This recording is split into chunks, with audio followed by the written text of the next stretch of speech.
असा एक गँगस्टर ज्याच्या नुसत्या नावाने अख्खा जिल्हा थरथर कापायचा. सामान्य लोकच काय पण पोलिसही ज्याच्या वाटेला जायला घाबरायचे. 5,000 कोटींचं साम्राज्य, 100हून अधिक बोगस कंपन्या आणि स्वतःची खासगी युनिव्हर्सिटी.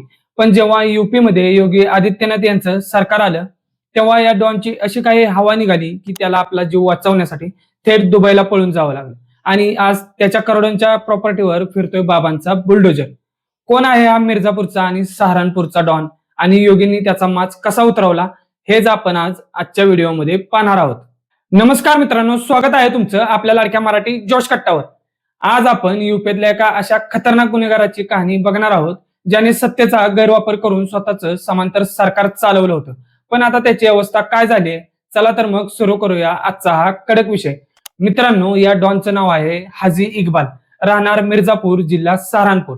कागदोपत्री किंवा लोकांना सांगायची त्याची ओळख होती बहुजन समाज पक्षाचा एक विधान परिषद आमदार. पण ही झाली फक्त दाखवायची ओळख. त्याची खरी ओळख होती सहारनपूरचा डॉन. हाजी इक्बाल आणि त्याचे गुंड कोणत्या थराला जातील आणि काय करतील याचा काहीही नेम नव्हता. त्याच्याकडे पैसा होता, गुंड होते आणि सगळ्यात महत्वाचं म्हणजे पॉलिटिकल वजन होतं. या तिन्ही गोष्टी असल्यामुळे हाजी इक्बाल आणि त्याचा परिवार सहारनपूरमध्ये एखाद्या राजासारखं आयुष्य जगत होते. 1989 पासून ते 2022 पर्यंत हाजी इक्बालवर तब्बल 52 वेगवेगळे गुन्हे दाखल झाले होते. खून, दरोडा, मारामाऱ्या, अपहरण, बलात्कार, लोकांच्या जमिनी लाटणे, इतकंच काय तर सरकारी जमिनींवर कब्जा करून त्यावर स्वतःच्या प्रॉपर्टीज उभ्या करणं, अशा भयंकर गुन्ह्यांची त्याच्यावर नोंद होती. पण एवढ्यावरच तो थांबला नाही.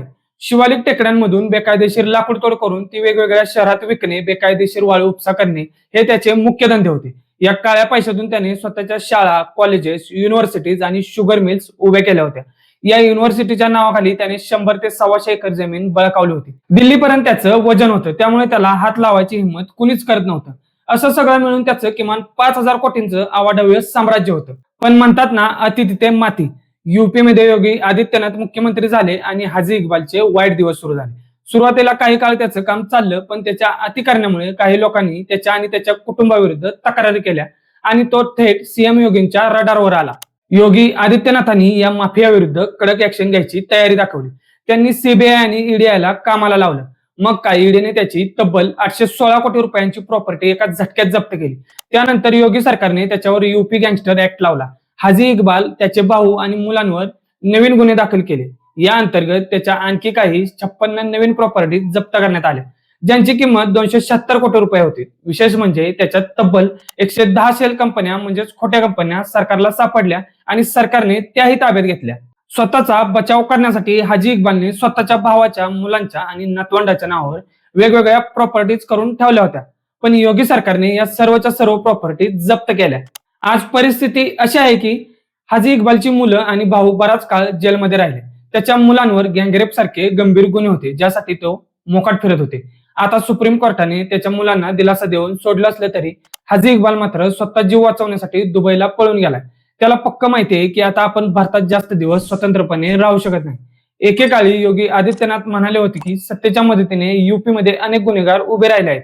वन डिस्ट्रिक्ट वन माफिया, अशी परिस्थिती निर्माण झाली होती. पण ते आता आम्ही मोडून काढले आहे. आता हाजी इक्बालने बांधलेल्या बेकायदेशीर इमारतींवर, युनिव्हर्सिटीच्या भागांवर योगींचा बुलडोजर फिरत आहे.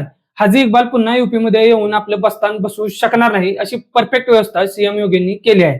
अतिक अहमद असो, मुख्तार अन्सारी असो वा हाजी इक्बाल, सत्तेच्या जोरावर समांतर सरकार चालवणाऱ्या या सर्व गुंडांना योगी सरकारने धंद्याला लावले, हे मात्र नक्की.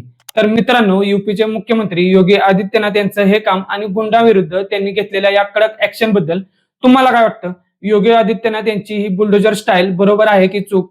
तुमचं मत आम्हाला कमेंट्स मध्ये नक्की सांगा. हा व्हिडिओ आणि ही माहिती तुम्हाला आवडली असेल तर व्हिडिओला लगेच लाईक करा. अशा कडक, माहितीपूर्ण आणि जोशपूर्ण व्हिडिओसाठी आपल्या मराठी जोश कट्टाला आताच सबस्क्राईब करा आणि बेल आयकॉन दाबायला विसरू नका. पुन्हा भेटू अशाच एका धडाकेबाज व्हिडिओमध्ये. तोपर्यंत पाहत राहा मराठी जोश कट्टा. जय हिंद, जय महाराष्ट्र.